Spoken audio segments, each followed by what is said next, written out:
Yeah, definitely. Awesome, man. Thank you so much. Yeah. I'm not going to open this, but I want to take the Shane Gillis ones and throw them over there. Okay, perfect. Yeah, you know, I saw a video of you doing this, and I feel like you're kind of like comedy's Nardwar. That's been and do to Yes. do. So, Man, that's so dope. Thank you. No, thanks Awesome, for having man. me on the show. Thanks This so is a much. Dope show. Thanks for having me, guys. All right, Thanks. read the cards. We'll see you later. thanks so much. Okay. Hey, good stuff. Well, yeah, that's fun. I don't know, you know. Now, How's There the we go, gum? Beatty. Look at not that. good. Comedians opening cards. No coffee. God, that was And so make sure good. you go and you like and subscribe and you check out all of his other, things. Always when I stop, then it's like, oh, now let me talk about whatever. Not because I didn't bring it up, but Yeah. so fucking. You were like in New York. How old are you? Because you're older than you.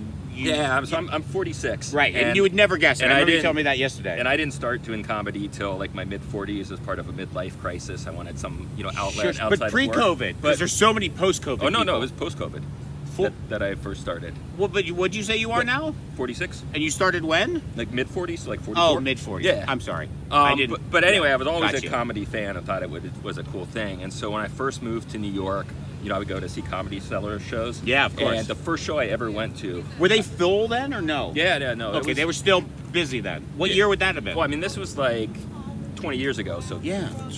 2004 or so. Okay, 2003, but they 2004. weren't running. How much were they running? A whole bunch over the evenings, or was it like a Yeah, couple? so they because would- now it could be like it's insane how many shows go on between Yeah, the three. it was well, right. spots they So have. back then, I think it was just one spot, but they would do, like 3 shows in a night or so. Okay, right. So several shows, but I don't think they had like the. They didn't have- the Black Pussycat. Or They didn't whatever, have the stuff like Fat that. Black Pussycat, the Village Underground, and the Cellar. Yeah, and multiple things there. They just had one with 3 shows per night, maybe. Yeah. Okay. And so my very first time ever at the Comedy Cellar, everyone's funny at the Comedy Cellar, right? No one knows what they're 100%. But and everyone gets like 15 to 20 minutes somewhere in that sweet spot. But they were all, hilarious people, but not super famous. And Of course, yeah. I went to the bathroom to take a piss, and I hear them say, "Next up is Jerry Seinfeld," and I thought they were joking at first, but then I heard everyone going nuts. I was like, "Oh shit!" Because he wasn't on the lineup. He No, just came in, right? Right, and this was Yes. back when the show had was- only been off the air like a couple years, so he was still like height of his fame. Right. And go wow. out and like Jerry Seinfeld's like 5 feet in front of you. Yeah. It was amazing. Yeah. That's and- crazy. and I've then- never seen him. And then another. My friend saw him though, just to split in, way back in the day, before Seinfeld was big at all. So it would have been like in the 80, whatever, 5, whatever. My friend of mine worked for like 84 Lumber, a small like Pennsylvania thing, and for their like yearly whatever, they had Seinfeld come, and he did their company thing, and whatever. But Yep. I didn't see my it. other time seeing Seinfeld was, and this is sort of a full loop New York comedy story, but do you remember the comedian Greg Giraldo? Oh, 100%. So I went, Seinfeld performed at a benefit when Giraldo passed away. Sure. And Giraldo had always been inspiring to me because he went to Harvard Law School, which is where I went to law school. Oh, wow. And, he very Did you practice law too? Oh yeah, I'm still a lawyer. Oh, you're still a lawyer. Yeah, so that's why you said this is just your freaking what you didn't say on the side. You said hobby. Hobby, yeah. Oh, wow. Yeah. How do you like? What kind of law do you practice? So I'm in litigation, so like companies suing each other. Oh, is it fun? Yeah. Do you ever go? Do you actually go into court, Yeah, or is yeah, it? we do. Or is it mostly? Or do you always go? Like, Yeah, so most cases end up settling before trial. Yeah, that's but- what I but- thought, But yeah, yeah, but- we do have cases go to trial and arbitrations the and stuff. trial shit is the fucking. That's a rush.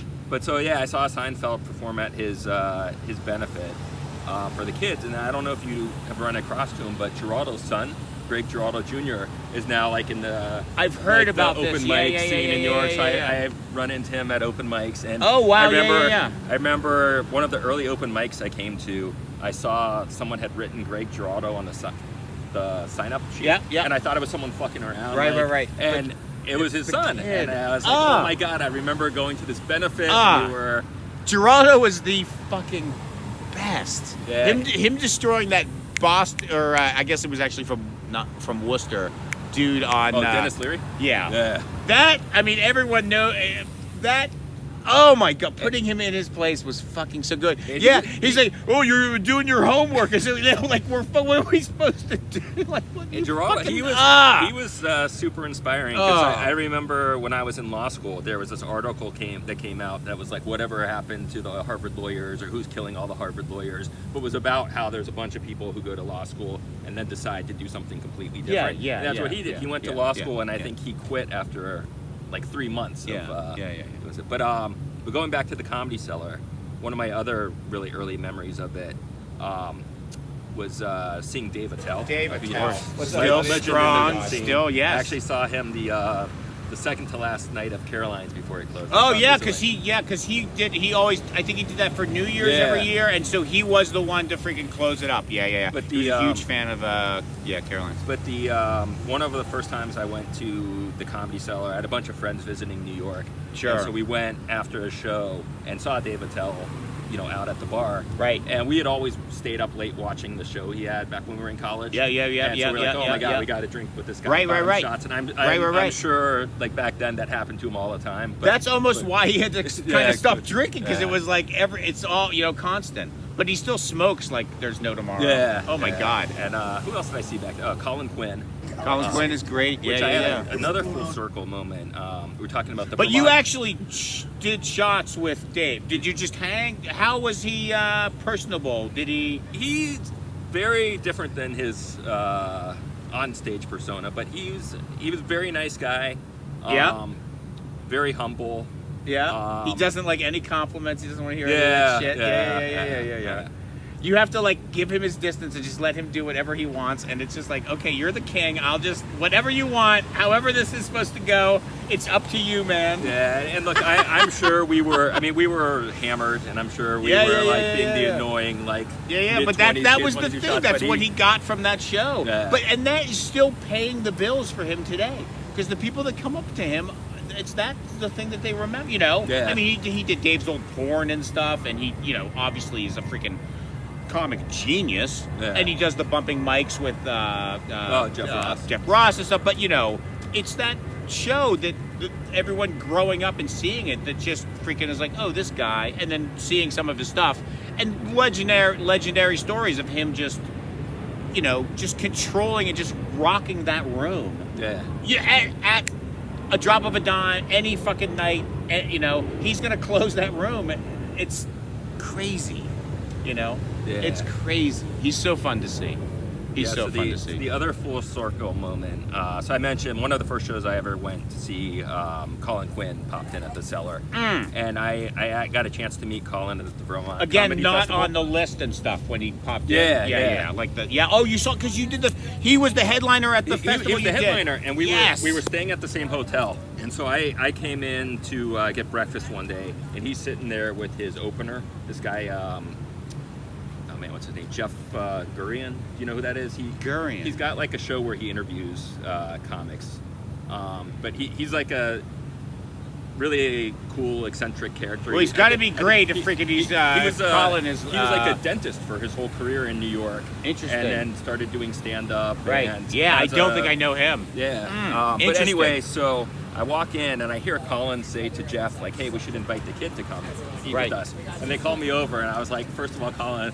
Because he knew you were he knew you, he'd seen you. Yeah. And so I was like, oh, God. I was like, first of all, I really appreciate getting to join here, but I'm 46 years old. It's like a kid. I'm not used to being called kid. I saw you like 20-something years ago. And Colin, he's like, look, you're still a kid to us. As soon as you said I saw him 20 years ago, then it's like, well, that's why you're the kid, in a sense, he, we're talking about what Attell was like. Colin was such a super nice guy. He's very nice. We sat there and ate for like 30 minutes, and I don't think we talked about comedy a single second. It was all just him making small talk about, he asked what I do for a living, what my wife does, and tried to guess what neighborhood we live in New York.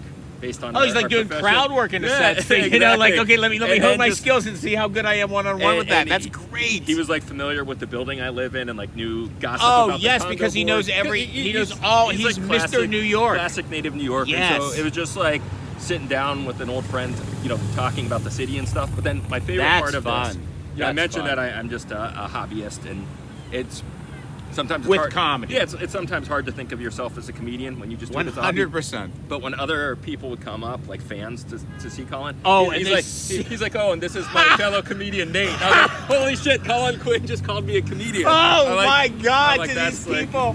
Oh, that's so freaking awesome. Yeah. That is so awesome. And he had just spent half an hour talking about what a how nice I'm a lawyer guy. and like right, that of this course, is just for fun, of but course, he's still of just course. like so well, you said generous you with weren't this. even talking about comedy the entire time, yeah. and then he's still going to shout you out because he's a very generous, he's a very nice guy. I've run into him on the street before I was doing my card show and just had a very nice interaction, and just talking, but you're like, I can't bother you for too long. I just want to say hi, and freaking I've seen you since forever. So who's the nicest comedian you've met? Like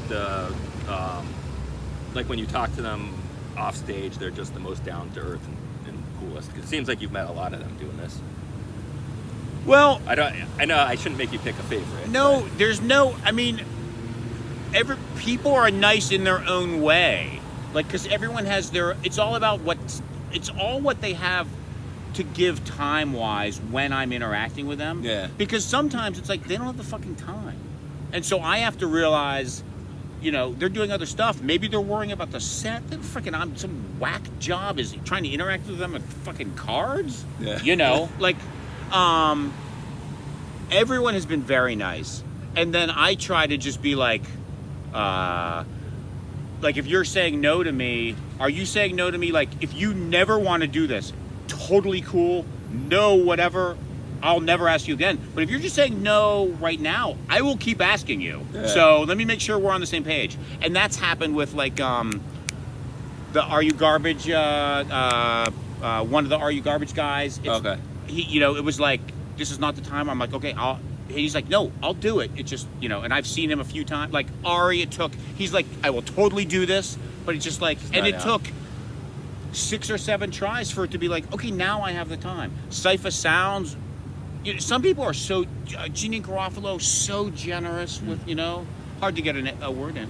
But, fucking, lover, freaking forever.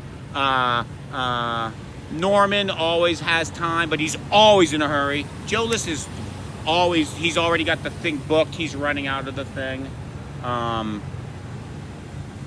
People are very nice. Comedians are very nice in general. And also, they like attention. It's a thing. Yeah. They probably think it's bigger, whatever. But it's just like also an interaction and stuff. Everyone likes it after the fact. Right. Some people have been in too much of a hurry, and it's like I bothered them, and it's like, now I feel bad, But there's, for like some of the, freaking, Big J Okerson is nice to all the fans. He hangs out and smokes cigarettes and will talk and just bullshit with everyone. He doesn't necessarily, he's done the cards. He doesn't necessarily want to be, do a thing. He wants to hang in a circle and talk whatever, music, shit, and bullshit with, that's a very generous person with his time to the community. You can just, if you go down and see the Skank and like that stuff, you can go down on any freaking Monday outside in front and hang with freaking Big J. Yeah, he's so good at crowd work. You figured he'd be down for those sort of interactions. But he needs. I think I can't remember if it was you. He needs his buddy that he doesn't. If he doesn't know you, he doesn't care if you laugh. Oh, okay. He needs that other person who he's buddies with that has to be in the room, and he wants him to laugh at you. The interaction that he has with you. Yeah. He doesn't care if I laugh at his jokes when we're doing the thing. He's got someone here. Oh, this person. You know what I mean? Yeah. So it'll be Soder, or it'll be I think Lewis. For the different things. That's the person in the room and when I saw him live, he kept looking over at the feature that he brought to see how he was reacting to everything. He did not care at all. I mean, to play in the back of the room. It's not that he doesn't care but he's only concerned with this because that's the thing. He's done this a fucking million times. He's such a genius at it, but I think he needs that one person that he's playing off of. Because and then if you're letting me go farther, I'm just going to keep going. Okay, you like this, I respect your freaking thing. The audience doesn't matter at this point, not that the audience is fucking loving it and everything too, but it's that specific person, I think. Gotcha. Okay, This has been now way too long. Awesome. Well, that was super cool. Nate, I think it was again. Yep. Super cool and good. Good to see The New York fucking comedy stories. That's a whole nother thing. Again, go see live comedy, even though this was not that. That's where it's happening. I truly don't know what I just experienced. Comedians opening cards, no coffee. You're like Nardwar for cards. He goes, wait. He goes, wait a minute. They was kicking the rats, and now it's dead. Ooh, and the cars are all gone. No more cars, baby. That's a rat pancake, a rat pancake, a rat pancake, a rat pancake. Multiple cars. Y'all just be bugging out, man. Her jaws is green. This is like the least popular movie in the world. Bacon, calm it down. Dude. Yeah, last time. Kick him out, Jake. Kick him out. He's out of here. He's out of here. Get the fuck out of here. Get out of here, Western Buddy, you fucking piece of shit. Don't come back until next year, cocksucker.